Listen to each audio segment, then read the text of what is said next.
પંચમહાલનું એવું ગામ કે જ્યાં ગરબા પરંપરાગત રીતે રમવામાં આવે.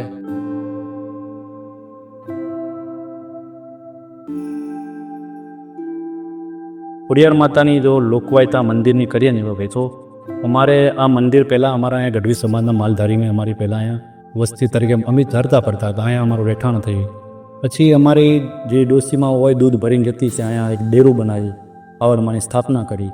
એ ડેરોથી શરૂઆત થઈ. ધીરે ધીરે અમારો વસ્તી આ ગોધરા આપણું નજીક, ત્યારે અમે ચાલી દૂધ માથે બેડા લઈને અમારા સમાજની બેને દીકરીએ દૂધ ભરવા ગોધરામાં જતી. સંસ્કૃતિ જાળવવી હોય તો પહેલાં તમારા ગામને જાળવવું, તમારા ગામના નજીકના પરંપરાને જાળવવું, તો જ સંસ્કૃતિ જાળવાશે.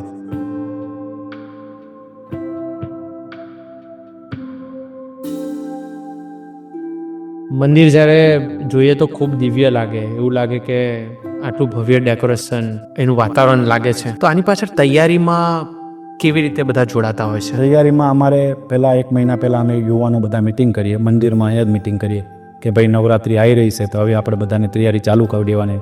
સાફ સફાઈથી માંડીને આ ઢીંડા રોપવાથી માંડી બધા અમારા યુવાનો જ કરે છે. મોટા શહેરોમાં મંડળીની એક પરંપરા ચાલુ થઈ છે, જે આપણે હમણાં જોઈ રહ્યા છે, ઘણા મંડળીઓ ચાલુ કરે છે બધી, પણ એ ખરેખર જૂની પરંપરા છે જેને આપણે ભૂલાડી દીધી છે.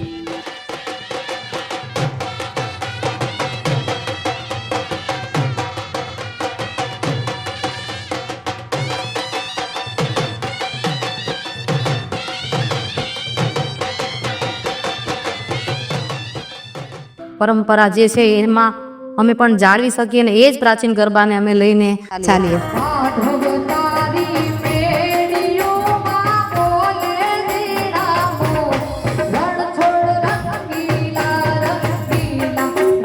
ગોધરાથી લુણાવાડા હાઈવે પર પોપટપુરા ગામ છે અમારું. પોપટપુરા ગામ નાનું એવું ખોડલમાંનું પહેલાં અમારા રોડ પર ડેરું હતું. ધીરે ધીરે જેમ રોડ આવ્યા એમ ધીરે ધીરે પબ્લિકનો વધારો થયો, એમ વધતી વસ્તી ગઈ. પહેલાં અમારા અહીંયા નાના એવા ગરબા થતા, ઢોલ પર, નાના દેશી ઢોલ પર રમતા હતા, દાંડિયા રમતા હતા. ધીરે ધીરે જેમ જેમ યુગ બદલાતું ગયું એમ એમ ગરબાના બી વધતા ગયા. એવી રીતે અમારી બહેનો દીકરીઓ આજ વર્ષોથી અહીંયા માતાજીની આરાધના કરે, એક માતાજીનું નાનું એવું ડેરું બનાવી વર્ષોથી અહીંયા ગરબા અમે રમીએ છીએ. પણ ખરેખર માની આરાધના કરવી હોય તો એ માતાજીના ગરબાથી જ થાય છે.